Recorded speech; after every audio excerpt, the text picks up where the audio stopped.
Howard Phillips Lovecraft. Dagón.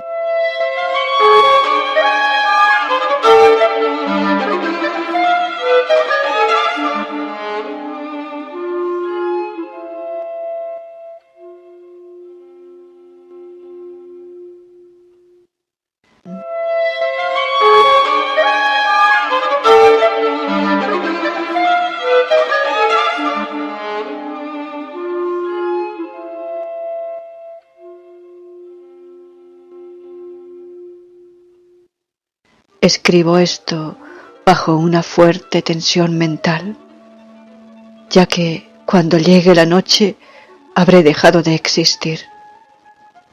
Sin dinero y agotada mi provisión de droga, que es lo único que me hace tolerable la vida, no puedo seguir soportando más esta tortura. Me arrojaré desde esta ventana de la buhardilla a la sórdida calle de abajo. Pese a mi esclavitud a la morfina, no me considero un débil ni un degenerado. Cuando hayan leído estas páginas atropelladamente garabateadas, quizá se hagan idea, aunque no del todo, de por qué tengo que buscar el olvido o la muerte. Fue en una de las zonas más abiertas y menos frecuentadas del anchuroso Pacífico, donde el paquebote en el que iba yo de sobrecargo cayó apresado por un corsario alemán. La Gran Guerra estaba entonces en sus comienzos, y las fuerzas oceánicas de los hunos aún no se habían hundido en su degradación posterior. Así que nuestro buque fue capturado legalmente y nuestra tripulación tratada con toda la deferencia y consideración debidas a unos prisioneros navales. En efecto, tan liberal era la disciplina de nuestros opresores que 5 días más tarde conseguí escaparme en un pequeño bote con agua y provisiones para bastante tiempo. Cuando al fin me encontré libre y a la deriva, tenía muy poca idea de cuál era mi situación. Navegante poco experto, solo sabía calcular de manera muy vaga por el sol y las estrellas que estaba algo al sur del Ecuador. No sabía en absoluto en qué longitud, y no se divisaba isla ni costa algunas. El tiempo se mantenía bueno, y durante incontables días navegué sin rumbo bajo un sol abrasador, con la esperanza de que pasara algún barco o de que me arrojaran las olas a alguna región habitable. Pero no aparecían ni barcos ni tierra, y empecé a desesperar en mi soledad en medio de aquella ondulante e ininterrumpida inmensidad azul.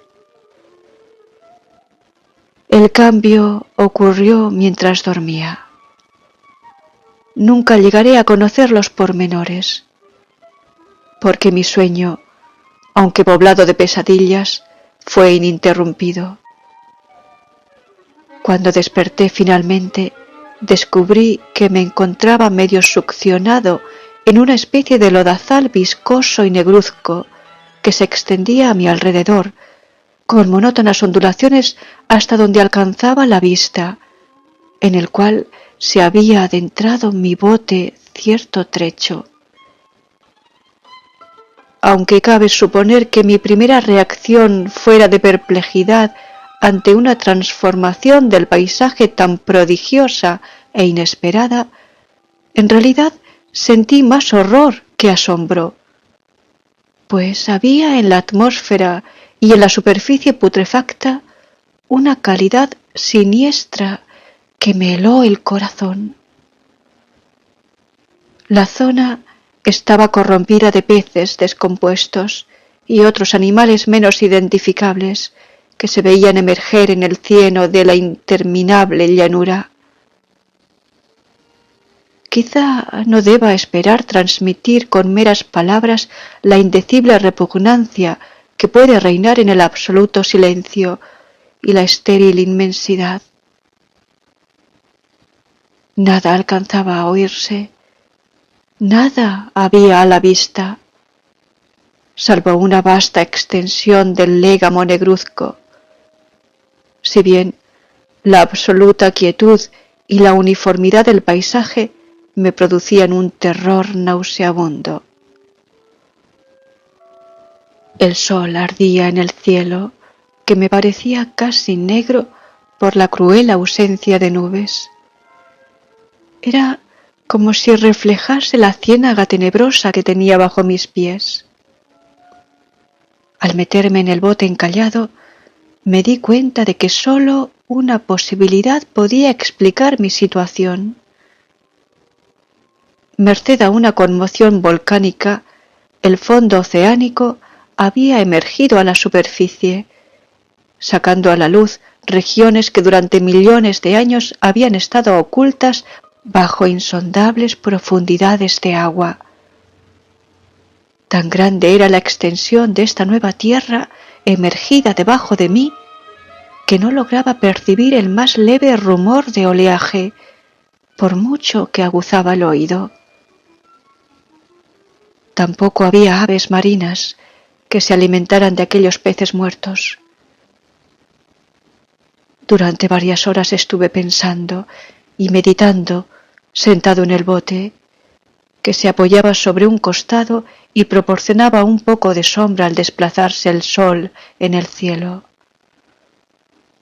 A medida que el día avanzaba, el suelo iba perdiendo pegajosidad, por lo que en poco tiempo estaría bastante seco para poderlo recorrer fácilmente.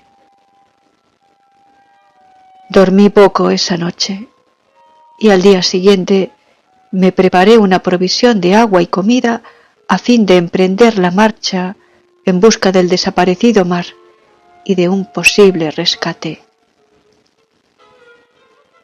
A la mañana del tercer día comprobé que el suelo estaba bastante seco para andar por él con comodidad. El hedor a pescado era insoportable, pero me tenían preocupado cosas más graves para que me molestase este desagradable inconveniente, y me puse en marcha hacia una meta desconocida. Durante todo el día caminé constantemente en dirección oeste, guiado por una lejana colina que descollaba por encima de las demás elevaciones del ondulado desierto. Acampé esa noche y al día siguiente proseguí la marcha hacia la colina, aunque parecía escasamente más cerca que la primera vez que la descubrí. Al atardecer del cuarto día llegué al pie de dicha elevación, que resultó ser mucho más alta de lo que me había parecido de lejos. Tenía un valle delante que hacía más pronunciado el relieve respecto del resto de la superficie. Demasiado cansado para emprender el ascenso, dormí a la sombra de la colina. No sé por qué, mis sueños fueron extravagantes esa noche, pero antes que la luna menguante, fantásticamente gibosa, hubiese subido muy alto por el este de la llanura, me desperté cubierto de un sudor frío, decidido a no dormir más. Las visiones que había tenido eran excesivas para soportarlas otra vez. A la luz de la luna comprendí lo imprudente que había sido al viajar de día. Sin el sol abrasador, la marcha me habría resultado menos fatigosa. De hecho, me sentí de nuevo lo bastante fuerte como para acometer el ascenso que por la tarde no había sido capaz de emprender.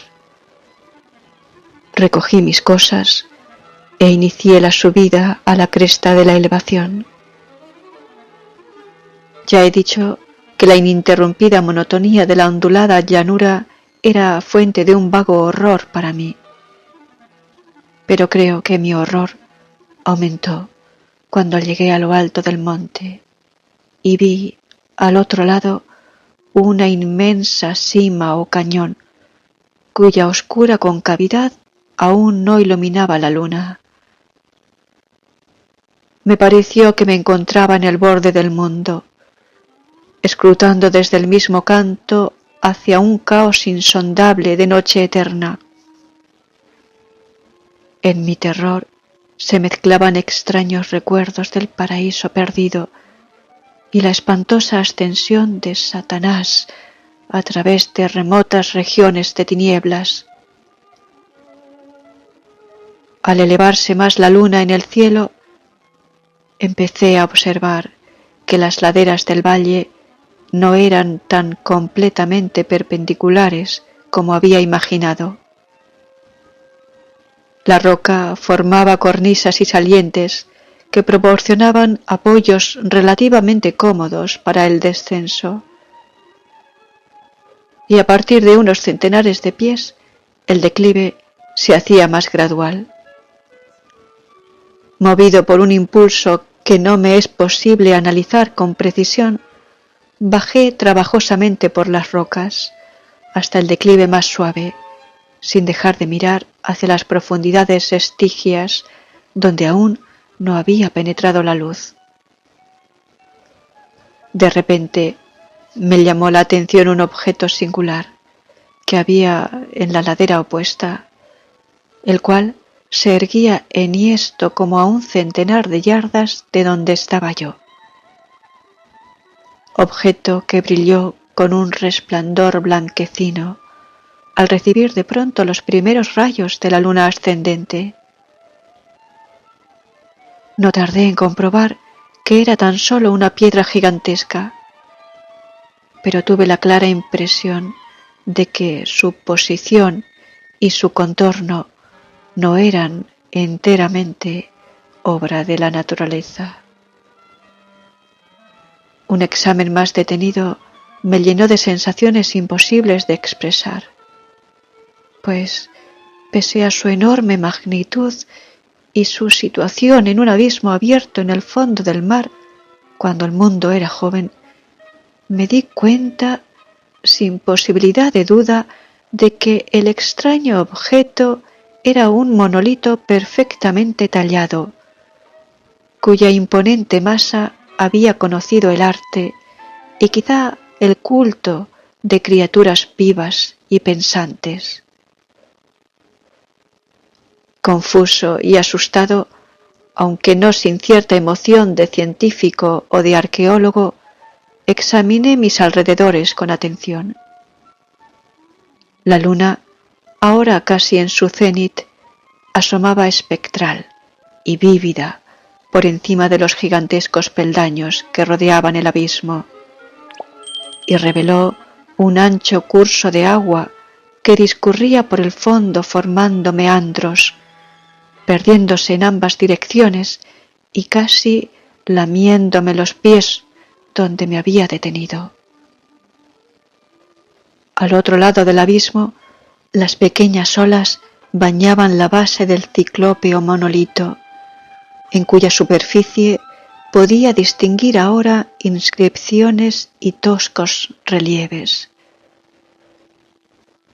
La escritura pertenecía a un sistema de jeroglíficos desconocido para mí, distinto de cuantos yo había visto en los libros, y consistente en su mayor parte en símbolos acuáticos esquematizados, tales como peces, anguilas, pulpos, crustáceos, moluscos, ballenas y demás.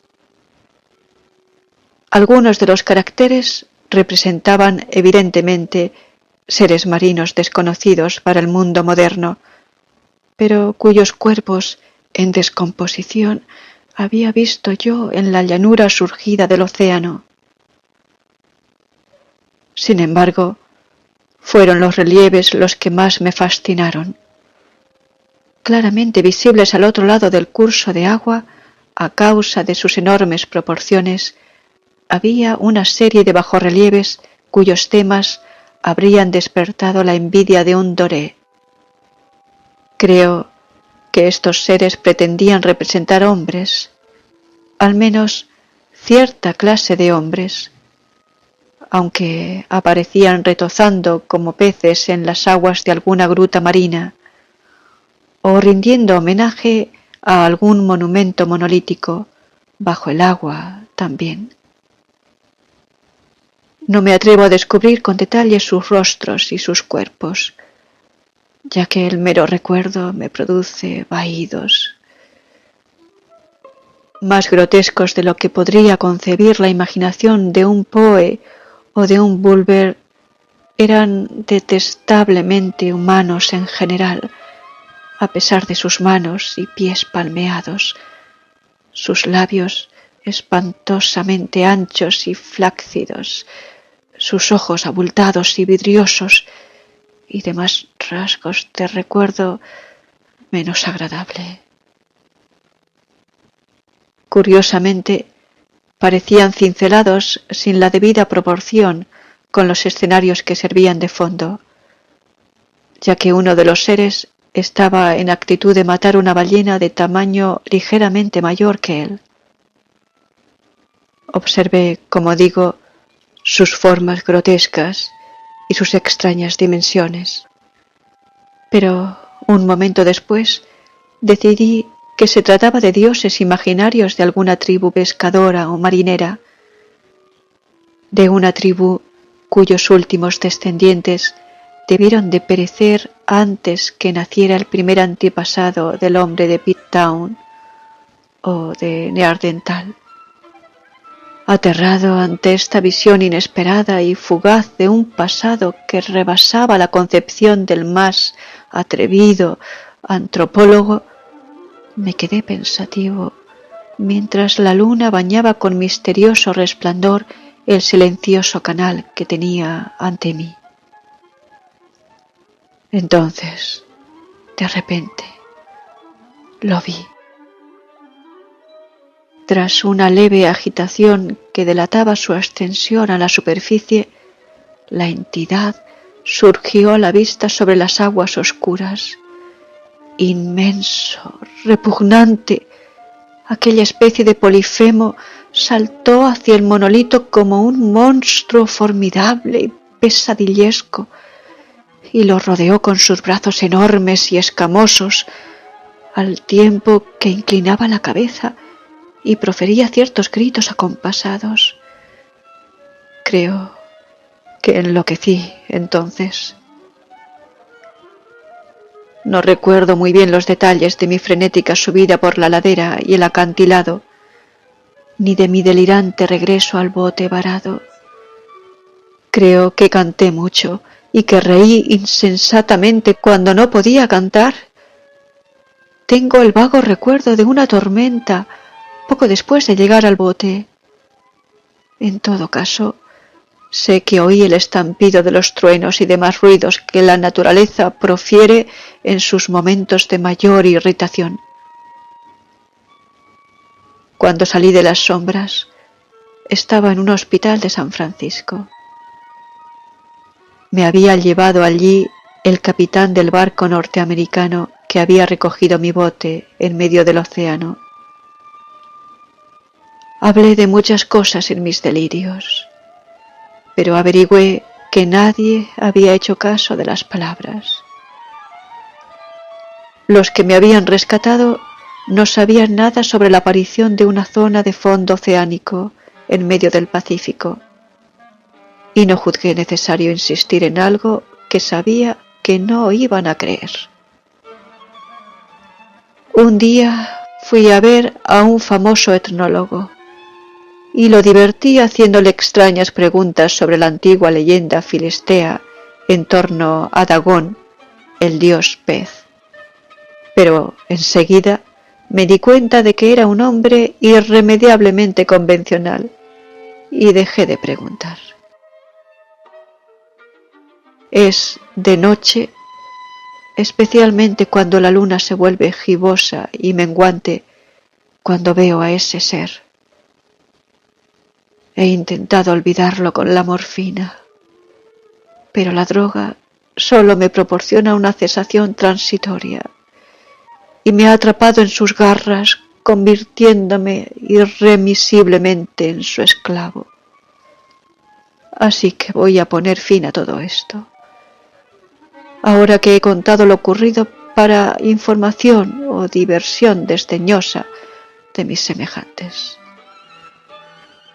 Muchas veces me pregunto si no será una fantasmagoría, un producto de la fiebre que sufrí en el bote a causa de la insolación, cuando escapé del barco de guerra alemán. Me lo pregunto muchas veces, pero siempre se me aparece, en respuesta, una visión monstruosamente vívida.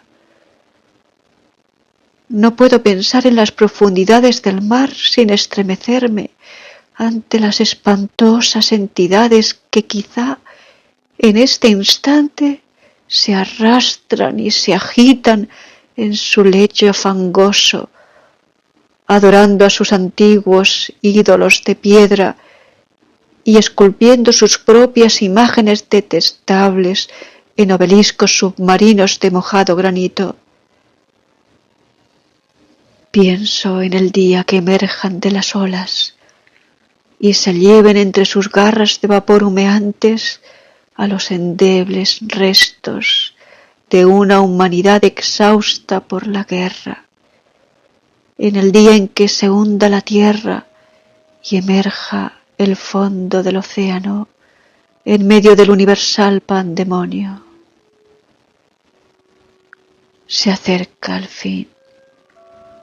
Oigo ruido en la puerta, como si forcejeara en ella un cuerpo inmenso y resbaladizo.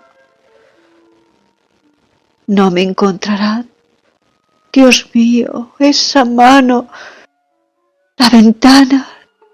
La ventana.